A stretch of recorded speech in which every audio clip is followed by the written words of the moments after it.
Bueno, vamos a empezar hablando en esta cápsula sobre la restitución y podemos decir que el objetivo de la restitución es devolver a la víctima a la situación en que se encontraba antes del cometimiento del crimen, y es decir, restaura la vida de un individuo incluyendo su retorno a la familia, a su domicilio y al empleo anterior.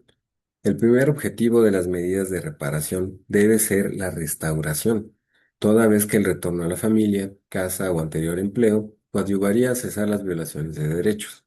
Solo en pocos casos es posible generar una forma de restauración en uno o más de los ámbitos que caracterizaban la situación de una víctima, pero que no se identifican con tal situación como un todo.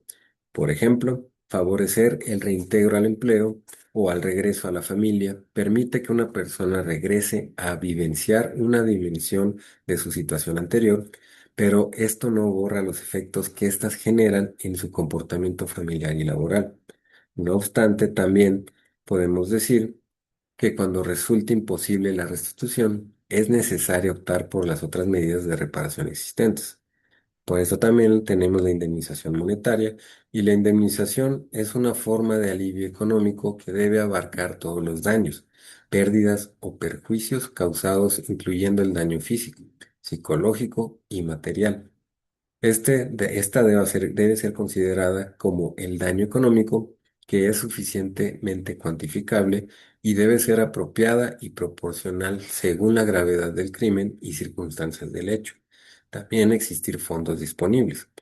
Para dar una justa indemnización a las víctimas afectadas, también se debe tener en cuenta la magnitud del daño material como moral, y esto así definiendo que el daño es la denotación de dolor, lesiones y perjuicio, considerando que debe ser personal y no necesariamente directo. La indemnización debe considerar también el daño físico, el daño moral y no material como resultado del sufrimiento físico, mental y emocional. También daños materiales que incluyen la pérdida de ingresos y gastos realizados por las víctimas. El daño no material abarca los sufrimientos y aflicciones causadas en las víctimas directas, y también podemos decir que este daño es propio de la naturaleza humana al momento en que las víctimas experimentaron sufrimientos, angustia, terror, impotencia e inseguridad. En cambio, el daño moral es la violación de un derecho personalísimo que puede ser reclamado por la víctima, y esto incluye también perjuicios a la honra, el sufrimiento y dolores derivados de los crímenes cometidos. Es asociado con el padecimiento de ansiedad, humillación, inculcación de sentimientos de inferioridad, también frustración e impotencia. También se considera el daño moral y no material a las víctimas indirectas ante el desconocimiento del paradero de su familiar y la ineficacia también de las autoridades del Estado, y esto para emprender una investigación diligente de lo sucedido. Podemos decir también los daños materiales causados en las víctimas hacen referencia a la pérdida de ingresos, salarios o sueldos desde el momento de su detención, y por lo que se debe considerar las condiciones de las que hubieran disfrutado las víctimas si no se hubiesen cometido estos crímenes, y el tiempo en que se han visto impedidos para trabajar. También se debe considerar todos aquellos gastos en que haya incurrido cada una de las víctimas con el objeto de reparar el daño sufrido causado por los crímenes, por lo que es pertinente fijar una cantidad de compensación debido a los daños no materiales, y esto de manera equitativa, y también en referencia a los gastos o daños emergentes, se tomará en cuenta lo siguiente, que que son las gestiones realizadas por las víctimas indirectas en búsqueda de sus familiares, tratamientos médicos y psicológicos como resultado del daño sufrido por los crímenes. También podemos decir sobre la rehabilitación que los graves crímenes que afectaron a las víctimas y a sus familiares conlleva una serie de traumas, trastornos, enfermedades, complicaciones, que son complicaciones físicas y también psíquicas, violando así los derechos de integridad y libertad personal. Por ejemplo, la prestación de servicios médicos y asistencia psicológica. Cuando se decida que la reparación se logra a través de la rehabilitación, es necesaria la intervención del Estado, y también se revierte especial relevancia esta medida porque puede confundirse también con la anterior concepción que vimos del derecho penal, según la cual se reparaba a la víctima, rehabilitando al delincuente. En este caso, la mirada recae únicamente en la víctima que sufrió este dolor en la mayoría de la producción jurídica de las Cortes Penales internacionales, la principal población afectada y necesita también rehabilitación. Ahora hablaremos sobre la reparación colectiva. Podemos decir que las reparaciones colectivas benefician a grupos específicos de personas y a la comunidad en general, y su objetivo es restablecer la solidaridad social e incluir también medidas dirigidas a la reconciliación de la comunidad con el acusado.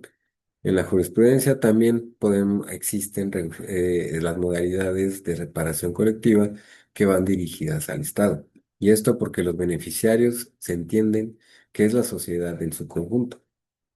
También despierta especial relevancia en estas jurisprudencias las reparaciones sobre las comunidades indígenas a través del reconocimiento de su titularidad como sujetos de derechos colectivos, como la propiedad comunal, entre otros.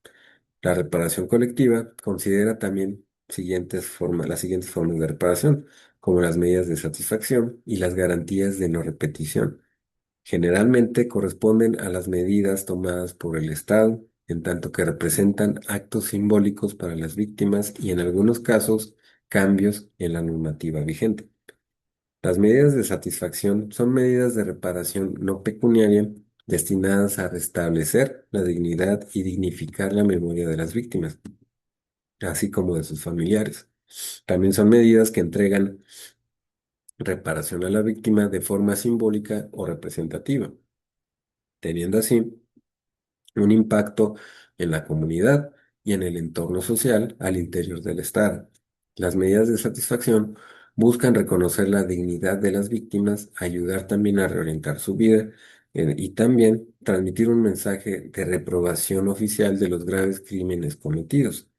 También entre las medidas de satisfacción, entre otras, podemos mencionar que está la publicidad, la conmemoración, la búsqueda de personas desaparecidas y también podemos decir que el acto público de reconocimiento de responsabilidad está orientado a dignificar a las víctimas promoviendo así un reconocimiento público de responsabilidad por parte de quien ha ocasionado directamente los crímenes y no haberlos protegido. También el reconocimiento de responsabilidad y una ratificación de voluntad de que no vuelvan a ocurrir este tipo de hechos. También existe la disculpa pública que se debe tomar en cuenta las opiniones de cada una de las víctimas sobre la consideración de las disculpas, considerando que quizá algunas víctimas se sientan más cómodas sin tales disculpas y al menos si ésta procede de forma directa.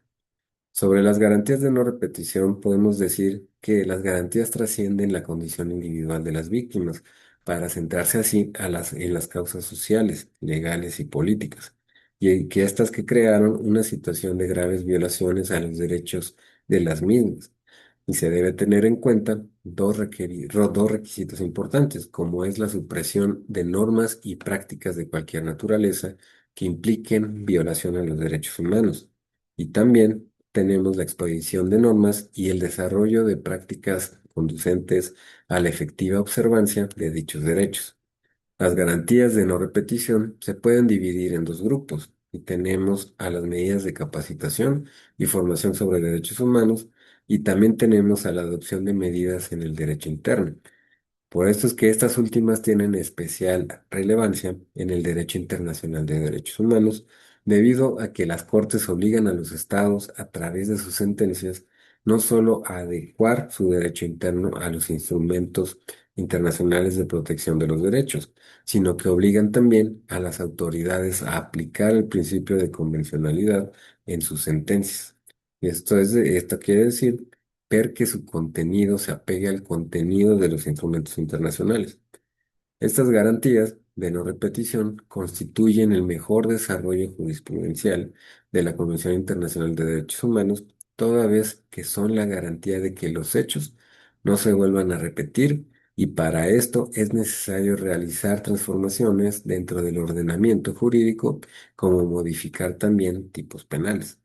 Por ello, la responsabilidad de reparar a través de este tipo de reparación corresponde al Estado a través de sus instituciones y agentes.